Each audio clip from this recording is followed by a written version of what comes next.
नमस्कार, स्वागत है आप सभी का न्यूज 21 में। मैं हूं आपके साथ हर्षदा जोशी।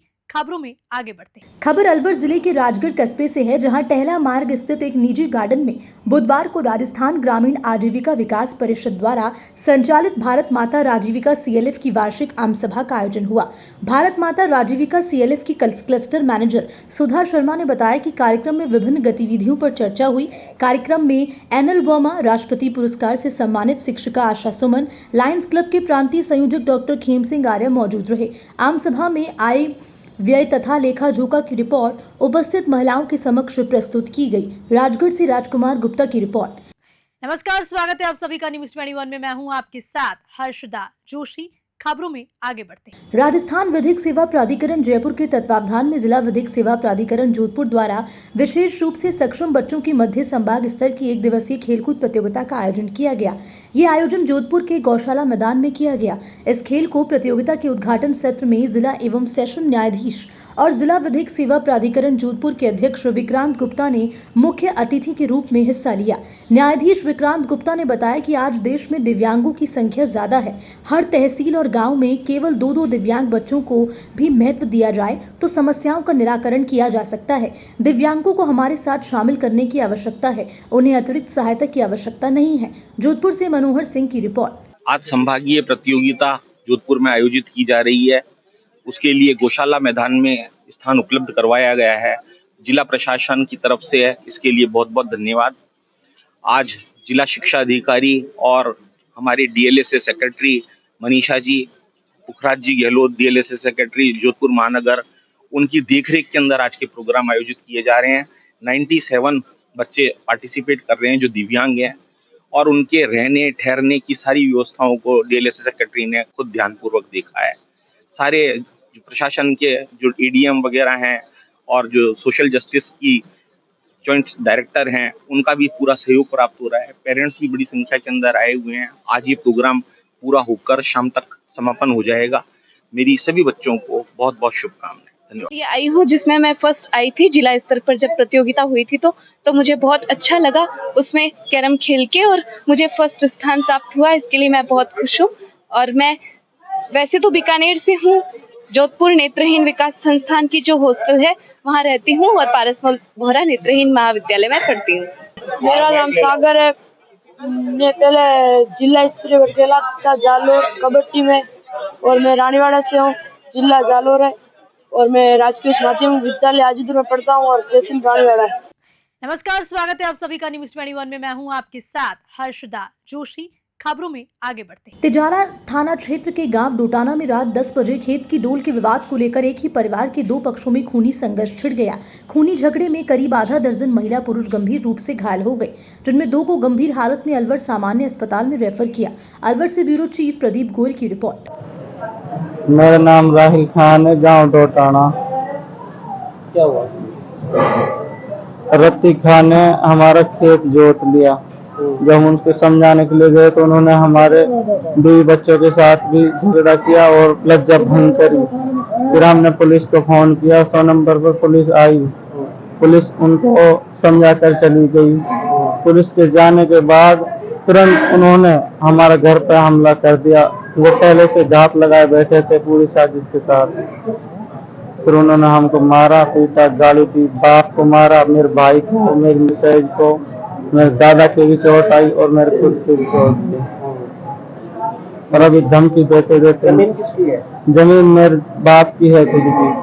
परिवार की है क्या? हाँ, वो परिवार वाले हैं। वो क्या कहते हैं, हमारा कब्जा है इसमें? नहीं, कुछ भी नहीं कहते। उन्होंने सिर्फ कल किया था उस पर कब्जा। एक ही परिवार के लोगों सारे तुम? हाँ, लगभग। किस किस के लगी तुम्हारे चोट? मेरे लगी है, मेरी माँ के लगी है। मेरा नाम राहिल है, माँ का नाम खुशीमन है, बाप का नाम शेर मोहम्मद, बीवी का नाम साहुनी, भाई का नाम इकबाल। कितने लोगों ने हमला किया? करीब 15-20 थे लोग। कौन कौन लोग हैं? मुनफैद son of Ilyas, Gaffar son of Ilyas, Iqbal son of रतीका son of मौजू, अहमद इलियास सनोफ मौजू, अब्बास सनोफ जमालुद्दीन सनोफ मौजू। लगभग ये 15-20 लोग थे। नमस्कार, स्वागत है आप सभी का न्यूज़ 21 में। मैं हूं आपके साथ हर्षदा जोशी। खबरों में आगे बढ़ते हैं। आमतौर पर सरकारों द्वारा बालिका शिक्षा को बढ़ावा देने को लेकर बड़ी बड़ी बातें व दावे किए जाते हैं, परंतु उन दावों और बातों की जमीनी स्तर पर पड़ताल की जाती है तो कई सवाल खड़े होते हैं। हम बात कर रहे हैं पिंडवाड़ा तहसील के झाड़ोली गांव में स्थित राजकीय बालिका उच्च माध्यमिक विद्यालय की, जिसकी हालत देख आप भी चौंक जाएंगे। कक्षा 1 से लगाकर 12वीं तक ये विद्यालय है, जिसमें केवल 8 कमरे हैं। अब आप सोचिए इन 8 कमरों में ये स्कूल कैसे चल रहा होगा। इस भवन में बालिकाओं के खेलने के लिए कोई खेल ग्राउंड तक नहीं है। स्कूली छात्राएं स्कूल के बरामदे में बैठकर पढ़ने को मजबूर हैं। सभी बच्चियों को प्रार्थना सभा में भी आने का अवसर नहीं मिलता, क्योंकि स्कूल के पास में प्राप्त कैंपस की व्यवस्था ही नहीं है कि एक साथ सबको बिठाकर प्रार्थना भी की जाए। वहीं अगर किसी भी सांस्कृतिक प्रोग्राम को करने के लिए भी या अन्य कोई गतिविधियों को करने के लिए पर्याप्त स्पेस के अभाव में कोई भी कार्यक्रम सही से नहीं हो पाता। उसके बाद भी जिम्मेदार सिर्फ बड़े दावे करते हैं। जब बारिश का मौसम होता है तब हालत और भी बद से बदतर हो जाते हैं। भवन की छत से पानी टपकता है, साथ ही पूरे भवन में करंट भी दौड़ता है। उसके बाद भी इस भवन में बालिकाएं पढ़ने को विवश हैं, जो किसी खतरे से कम नहीं। ऐसे में फिर भी कोई बड़ा हादसा हो गया तो फिर उसका जिम्मेदार कौन होगा। सिरहोई से ब्यूरो रिपोर्ट। मेरा नाम दीपिका है। मैं बालिका विद्यालय झाड़ोली में अध्यापिका हूँ और इस विद्यालय में ये समस्याएं हैं कि हमारे पास लगभग 300 छात्राएं हैं, लेकिन उनके बैठने के लिए प्रॉपर कक्षों की व्यवस्था नहीं है। कई बार हमने ऊपर तक इस चीज़ की सिफारिश की है, गुजारिश की है कि भाई विद्यालय में बच्चों के लिए खेल का मैदान और कक्ष बनाए जाएं, लेकिन खेल के मैदान के अभाव में बच्चियां जो है खेल प्रतियोगिताओं में हिस्सा नहीं ले पा रही हैं। बच्चियां बाहर बरामदे में बैठकर पढ़ती हैं। बरसात के दिनों में बच्चियों को बहुत परेशानी होती है, सभी कमरों से पानी आता है। तो हमारी यही विनती है कि हमारी इस समस्या को जो है आगे तक पहुंचाएं और इसे दूर करने में विद्यालय की और बालिकाओं के हित के लिए इसको समाधान करें। इसका चंद्रिका कुमारी है। मैं कक्षा 11 से हूँ। राजकीय बालिका उच्च विद्यालय में मैं पढ़ती हूँ। यहाँ पर विद्यालय स्थल छोटा है तथा यहाँ पर लड़कियाँ बैठ नहीं सकती है या और प्रार्थना स्थल भी नहीं है। पहले ये 8वीं तक ही थी, अभी 8वीं से 12वीं तक हो गई। अभी तक कोई सुविधा नहीं हुई है, कमरे भी नहीं है, यहाँ तक कि टीचर भी नहीं है और 12वीं क्लास होने के बाद भी कोई अभी तक सुविधा नहीं है। नमस्कार, स्वागत है आप सभी का न्यूज़ 21 में। मैं हूं आपके साथ हर्षदा जोशी। खबरों में आगे बढ़ते हैं। भीलवाड़ा के मांडलगढ़ में इन दिनों बजरी माफियाओं का दुस्साहस बढ़ता ही जा रहा है। काछोला कस्बे के पास कटारियों का खेड़ा गांव में बजरी माफिया के हौसले इतने बुलंद हो चुके हैं कि अपनी दबंगई से सरकारी सिस्टम को ही लाचार बनाकर रख दिया है। ग्रामीणों के विरोध के बावजूद गांव की चारागाह भूमि में खुलेआम बजरी का अवैध खनन किया जा रहा है। यहां चारागाह भूमि के पास संचालित एक सिलिका सैंड की खदान के कथित रवाना की यार्ड में हजारों टन अवैध बजरी का खनन किया जा चुका है और ट्रकों से परिवहन पर कोटा 12 तक बजरी को भेजा जा रहा, लेकिन शिकायत के बाद भी जिम्मेदार खामोशी लिए बैठे हैं। इस मामले को लेकर कटारियों का खेड़ा के ग्रामीणों ने अवैध खनन स्थल पर प्रदर्शन कर प्रशासन को शिकायत की और अवैध खनन बंद करने के लिए खनन माफिया को चेतावनी भी दी गई, लेकिन प्रशासन भी ग्रामीणों की शिकायत को दबाने का प्रयास किया जा रहा है। वहीं खनन माफिया गिरोह के लोग द्वारा ग्रामीणों को डराया और धमकाया भी जा रहा है। मांडलगढ़ से पीरू मंसूरी की रिपोर्ट। क्या मामला? सर ये जो डीडवाने की महीन से कटारिया गढ़ा के पास में जो यहाँ पे चरागा भूमि है, यहाँ से बूढ़ा भर कर कोटा 12 अंता यहाँ से हजारों गाड़ियाँ निकल चुकी है अभी तक। और हमारा जो डीडवानिया को फ़ोन किया भाई यहाँ से भरो मत, हमारे जानवर चरेंगे, तो लोग उसने धमकी दी हम तो बीजेपी का नेता है, ऐसे कर देंगे, आपको प्रशासन में बंद करवा देंगे, आपकी जमानत नहीं होगी। हम तो गरीब आदमी सर डर गए और फिर आपकी मदद ली। हम तो क्या करें सर, कैसे भी कर गए हमारो तो बोलूँ हमारे डीडवानिया महिंसवाड़ा चरागाह भूमि को खराब कर दी है।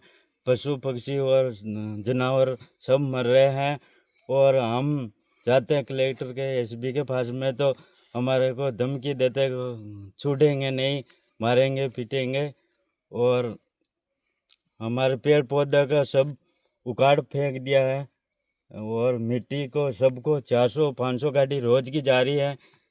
बंद करवाते थे, हमारे को मारने की धमकी देते। नमस्कार, स्वागत है आप सभी का न्यूज़ 21 में। मैं हूं आपके साथ हर्षदा जोशी। खबरों में आगे बढ़ते हैं। उदयपुर के गोकुंदा इलाके के राठौड़ा का गुड़ा में आदमखोर पैंथर ने अपना ठिकाना बनाकर आतंक मचा रखा है। आदमखोर पैंथर ने अब तक 9 लोगों को अपना शिकार बना डाला। गांव की सभी ग्रामीणों में डर का ऐसा माहौल बना हुआ है कि शाम ढलते ही सभी लोग अपने घरों में कैद हो जाते हैं। ऐसे माहौल में न्यूज़ 21 की टीम ग्राउंड जीरो पर पहुंची और मौके पर तैनात अधिकारियों से बातचीत की। गोकुंदा के ग्रामीण इलाके में एक आदमखोर पैंथर ने इस तरह की दहशत फैला रखी है कि वन विभाग की ओर से भी सभी को निर्देशित किया हुआ है रात के समय में कोई भी घर के बाहर अकेला नहीं निकले। ऐसे में अब आदमखोर पैंथर को पकड़ने के लिए जंगल में सोलर से चलने वाले सीसीटीवी कैमरे लगाए गए हैं, जिससे आदमखोर पैंथर के मूवमेंट के बारे में जानकारी मिल सके। इन कैमरों की निगरानी इमरजेंसी रिस्पॉन्स टीम द्वारा किया जा रहा है। जैसे ही लेपर्ड का मूवमेंट सीसीटीवी कैमरे में नजर आएगा तो इमरजेंसी रिस्पॉन्स टीम द्वारा रेस्क्यू टीम दल के सदस्यों को सूचित कर दिया जाएगा। उसके बाद रेस्क्यू टीम के द्वारा ट्रैंकुलाइज या शूट किया जाएगा। उदयपुर के गोकुंदा से शंकर सरगरा की रिपोर्ट। मेरा नाम किला चंद कमिटी है। किस तरह का माहौल है गांव में और क्या माहौल परेशानी है? माहौल बहुत गर्म है, इसलिए हम इस पैंथर से बहुत परेशान हैं। इसको कुछ भी करके पकड़ा जाए, प्रशासन, वन विभाग वाले, पिंजरा लगवाए, कुछ भी कैसे भी इसको पकड़ा जाए, पकड़ के हम संतुष्टि में। यहाँ पे 2 लोगों पे शिकार किया, आज 9 दिन हो गए। और एक बाइक वाले पे अटैक किया, दूसरा वो इस पास में वो और वो गाय भैंस वाले थे उस पे अटैक किया। क्या कैसा डर का माहौल है? डर का माहौल बहुत भयंकर है। उदयपुर के गोगुंदा इलाके में आदमखोर पैंथर ने आतंक बचा रखा है। अभी हम गोगुंदा के राठौड़ के गुड़ा में मौजूद है और आप देख सकते हैं कि वन विभाग की टीम अभी मचान पर बैठी हुई है और लगातार जो आदमखोर पैंथर है उसको ट्रैंकुलाइज करने की कोशिश की जा रही है। यहाँ एक नदी है जिस पर कहा जा सकता है कि भाई शाम के समय में पैंथर पानी पीने आता है और उसी को लेकर यहाँ ट्रैंकुलाइज किया जाएगा। और हम इनसे बात करने की भी कोशिश करेंगे कि किस तरह के आदेश हैं इनको और किस तरह के प्रयास इनकी ओर से किया जा रहा है। जी सर, क्या नाम है आपका? मैं डॉक्टर अखिलेश कुमार पांडे जी। मुकुंदा हिल टाइगर रिजर्व की टीम के साथ आए हैं। हमारे साथ हरलाल जी हैं सहायक वनपाल, कमल प्रजापति हैं फॉरेस्ट गार्ड, ये हमारे साथ आए हुए हैं। और यहाँ पर जो हम प्रयास ये है कि पैंथर को भोजन चाहिए तो भोजन हमने दे रखा है, यहाँ पर बकरा बांध रखा है नीचे पिंजरे में। जैसे ही पैंथर उस बकरे को पकड़ने के लिए अगर केज में ट्रैप हो जाता है तो वो अच्छा है। हमने करीबन यहाँ पर 20 ट्रैप लगा रखे हैं, ट्रैप केजेज। उसके साथ साथ 6 पॉइंटों पर ट्रैंकुलाइजेशन के लिए टीम बैठी हुई है और इतने ही पॉइंटों पर हमारे पास शूटर भी बैठे हुए हैं। और कुछ यहाँ पर और भी जानकारी लेंगे तो कुछ क्विक रिस्पांस टीम भी है हमारे पास रिजर्व में, जो कि कहीं भी सूचना मिलने पर वहाँ पर जाएगी। और कैमरा ट्रैप लगे हुए हैं हमारे पास, क्या कहते हैं, नाइट विजन कैमरे हैं और नाइट विजन बायनोकुलर है, जिससे कि हम रात भर देखते रहते हैं। पैंथर अगर हमारे रेंज में आ जाता है तो हम उसको ट्रैंकुलाइज करने का प्रयास करेंगे। नमस्कार, स्वागत है आप सभी का न्यूज़ 21 में। मैं हूं आपके साथ हर्षदा जोशी। खबरों में आगे बढ़ते हैं। अंतर्राष्ट्रीय बालिका दिवस पर प्रतापगढ़ महिला अधिकारिता विभाग की ओर से जिला चिकित्सालय में कन्या वाटिका का शुभारंभ किया गया। सहायक निदेशक नेहा माथुर ने बताया कि कन्या वाटिका का उद्देश्य बेटियों को आगे बढ़ाना और पर्यावरण संरक्षण करना है। इस दौरान नगर परिषद सभापति राम कन्या गुर्जर ने कन्या वाटिका में पौधारोपण किया। सभापति गुर्जर ने कहा कि बेटियां वैसे भी आज हर क्षेत्र में आगे बढ़ रही हैं। इस दौरान जिला स्वास्थ्य समिति की ओर से मेंटल हेल्थ को लेकर एक पोस्टर का विमोचन किया गया। प्रतापगढ़ से तेजकरण राठौड़ की रिपोर्ट। नमस्कार, स्वागत है आप सभी का न्यूज़ 21 में। मैं हूं आपके साथ हर्षदा जोशी। खबरों में आगे बढ़ते हैं। अलवर में आपातकालीन सेवाओं और व्यवस्थाओं का जायजा लेने के लिए जिला प्रशासन की ओर से एक इमरजेंसी मॉकड्रिल का आयोजन किया गया। इस दौरान एमआई इंडस्ट्रियल एरिया में स्थित लॉर्ड्स क्लोरो आइकन लिमिटेड में क्लोरीन गैस रिसाव की सूचना में प्रशासनिक अधिकारियों से भगदड़ मच गई। गैस रिसाव से करीब 30 कार्मिक बेहोश हो गए। सूचना मिलते ही मौके पर कंपनी की rescue team, medical team, police, SDRF, civil defence की टीमों ने राहत और बचाव कार्य शुरू किया। इस दौरान एडीएम शहर बीना महावर, एडीएम द्वितीय योगेश डागुर, एएसपी डॉक्टर तेजपाल सिंह, उपखंड अधिकारी अलवर प्रतीक जूहीकर, चंद्रशेखर, डीसीएमएचओ महेश वर्मा सहित संबंधित अधिकारी भी मौजूद रहे। अलवर से ब्यूरो चीफ प्रदीप गोयल की रिपोर्ट। नमस्कार, स्वागत है आप सभी का न्यूज़ 21 में। मैं हूं आपके साथ हर्षदा जोशी। खबरों में आगे बढ़ते हैं। पिछले महीने 27 सितंबर को उप मुख्यमंत्री प्रेमचंद बैरवा के बेटे कि चिन्मय बैरवा की रील काफ़ी वायरल हुई थी। खुली जीप में घूमते हुए जब ये वीडियो वायरल हुआ तो उस पर काफ़ी बवाल भी मचा। मामले में परिवहन विभाग लगातार कार्रवाई कर रहा है ताकि किसी तरह का पक्षपात का कोई आरोप ना लगे। अब इस मामले में परिवहन विभाग ने कार्रवाई करते हुए गाड़ी की आरसी को निलंबित कर दिया। बेटे के खिलाफ ट्रैफिक नियमों के उल्लंघन के आरोप लगने के बाद उप मुख्यमंत्री प्रेमचंद बैरवा को मीडिया के सामने आकर सफाई देनी पड़ी। कुछ दिन पहले डेप्यूटी सीएम के पुत्र का अलग अलग मामलों में 7,000 रुपये का चालान भी काटा गया। इस मामले में कांग्रेस नेता के पुत्र कार्तिकेय भारद्वाज पर 5,000 रुपए का जुर्माना लगाने के साथ ही नोटिस देकर जवाब मांगा।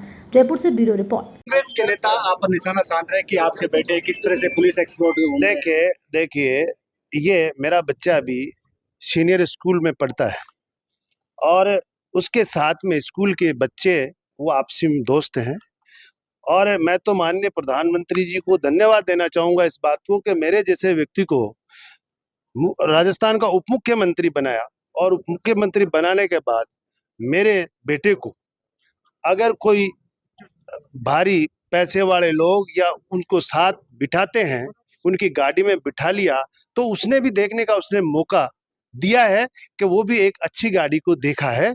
तो मैं कहता हूं कि बच्चा है अभी और अभी तो 18 साल का भी नहीं हुआ, लेकिन वो लोग दे रहे हैं तो मैं तो धन्यवाद मानूंगा कि वहां तक आज मेरे बच्चे को भी पूछने लगे जब मुझे मुख्यमंत्री बनाया। परिवहन विभाग के आपके पास है और फिर यातायात नियमों की धज्जियां उड़ रही है, इसको लेकर विपक्ष निशाना नहीं दे यातायात की कहाँ धज्जियां उड़ी? जैसे हाथ ऐसा नहीं है, उन्होंने तो कोई एस्कॉर्ट के लिए कहा, मेरे बच्चे की सिक्योरिटी के लिए पीछे चल रही थी मेरी गाड़ी, ना कि एस्कॉर्ट कर रही थी। लेकिन लोगों की भावना है, इस तरह की बातें नहीं करना चाहिए और कर रहे हैं तो ठीक है वो करे, लेकिन मैं मेरे बच्चे को और मैं बच्चों को कोई दोष नहीं देता हूं क्योंकि वो बच्चे एक स्कूल के दोस्तों के साथ थे और इसमें इस तरह की कोई ऐसी बात नहीं।